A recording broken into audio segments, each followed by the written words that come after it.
In 2013, another record was set. This record is the total amount of federally approved taxes or fees imposed on the airlines and their customers, $19.3 billion. Now, this is poised to expand starting July 1st this year when the newly enacted higher TSA 911 fee goes into effect. The President's budget for 2015, we estimate, would increase that $19.3 billion based on this past year's activity by $4.2 billion annually, a burden that neither the airline nor the customers can or should accept. Now, U.S. passenger airlines, because of all these changes, are slowly becoming an investable sector, with many investors who would not have taken a look at the airlines in the past now giving it a second thought. But risks remain, and material contractual cash obligations and commitments continue. Part of the key to survival of the past years with those staggering losses and the ability to fund new capital investments for aircraft and other items for the carriers was made possible by borrowing money.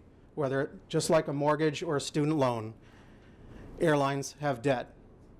The combined on and off balance sheet debt last year declined from $79.5 billion at the end of 2012 to $71.5 billion at the end of 2013. That's an $8 billion reduction in debt made possible by improving financial condition.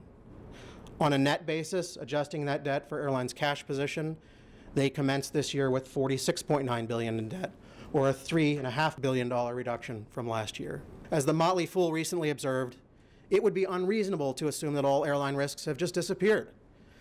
It's a business model that requires a large cushion of cash and significant reinvestment.